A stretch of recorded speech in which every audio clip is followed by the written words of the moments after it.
Despite appearing in 2 seasons of the Disney Plus series Loki and starring as the main villain in Ant-Man and the Wasp Quntumania, Marvel Studios has now cut its ties with actor Johnathan Majors. Johnathan Majors was found guilty of misdemeanours in court, and because of this he may serve some prison time. As Marvel Studios is owned by Disney, which is seen to be a very family-friendly company, they don't want to be associated with any actors who seem to have committed crimes or even be associated with poor press. I do though think it was good that Marvel didn't cut ties with the actor until this came out.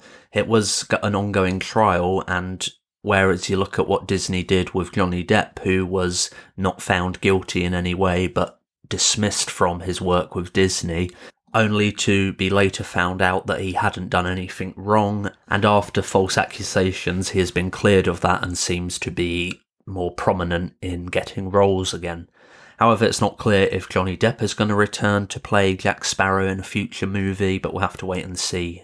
I don't want to go too much into the details about why Johnathan Majors has been fired. I just really want to talk about what the impact going forward for the Multiverse Saga and how Johnathan Majors' sacking and maybe recasting will shape the future of the Marvel Cinematic Universe over the next few years. It had been announced quite a while ago that we would get a new Avengers movie called Avengers The Kang Dynasty, and then we would move on to Avengers Secret Wars, and it was said that Johnathan Majors' Kang the Conqueror was going to play a large part in that. We did see many variants of Kang appear in Ant-Man and the Wasp Quntumania, and there was also reports that many of the films and TV productions that were going to be developed over the next few years up to the Kang Dynasty would actually feature Johnathan Majors playing variants of this Kang character. There was rumours that the Rama Tut variant was going to be appearing in Moon Knight Season 2, and also like the Scarlet Centurion could have appeared in the upcoming Fantastic Four movie. Although Kevin Feige, who is head of Marvel Studios, does seem to state that they have their future movies planned out 10, 15 years in advance, I feel like there is a level of fluidity to changing the productions and going down different routes that they hadn't intended to. It appears that many of the projects were going to be shaped around Johnathan Majors' presence as Kang the Conqueror, and he was set up as a major villain in this Multiverse Saga in Phase 4. But because of the recasting or even sidelining the character, they're going to have to rethink their entire structure, and Avengers The Kang Dynasty is now just being called Avengers 5. Does this mean Kang won't feature in it, or if it will end up being called the Kang Dynasty once again? We'll have to wait and see. Despite the firing of Johnathan Majors, there does seem to be some calls for the character to be recast, and I could see this potentially happening. There have been calls for John Boyega to play the new version of Kang, although on Twitter, John Boyega said he wasn't interested in taking part in this at all. There's also speculation that Will Smith has been approached, as they want a big star to appear in the movies again, but to be honest, with what happened at the Oscars a few years ago, maybe he's not the best person to take over the role, considering what Johnathan Majors has been charged with. I have even seen calls for Denzel Washington to come in as a Kang Prime variant, which would be quite cool, and I wouldn't be against that at all, and I think that would be something really exciting. Although Denzel Washington is very selective about the roles he takes, and I'm not really sure the Marvel Cinematic Universe is going to appeal to him as an actor unless they really throw a lot of money at him. And at the moment though, the box office for the last few films in the Marvel Cinematic Universe have been appalling.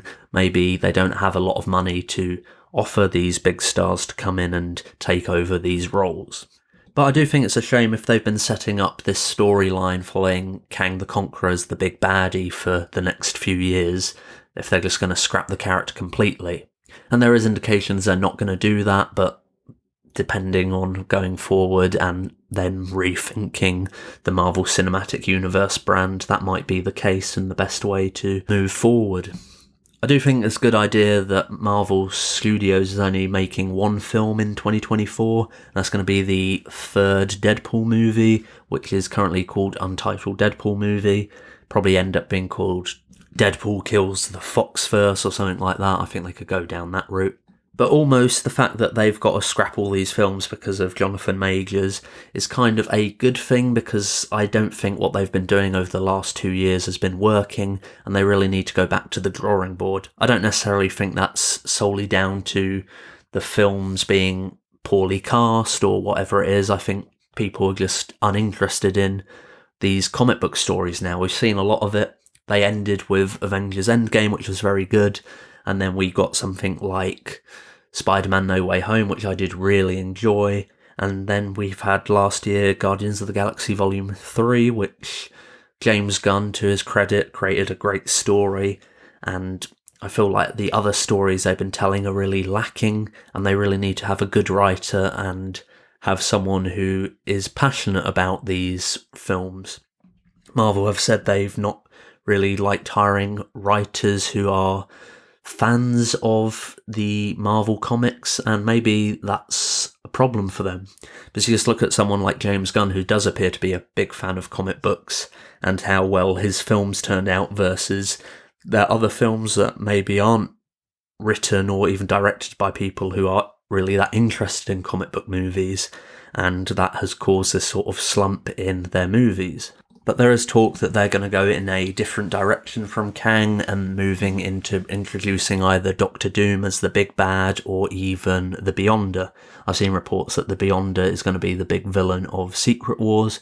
I believe he is the main villain of the comic of the same name, but Doctor Doom does play a large role. And even a few weeks ago there were rumours that Mads Mikkelsen had been approached to return to the Marvel Cinematic Universe. And if you don't know, he appeared in Doctor Strange as the villain Caecilius, which I think it was alright in that film, but he wasn't given enough to do. And to me, Mads Mikkelsen would be perfect to play the character of Doctor Doom, and apparently he's auditioned for the role before, but he didn't get it.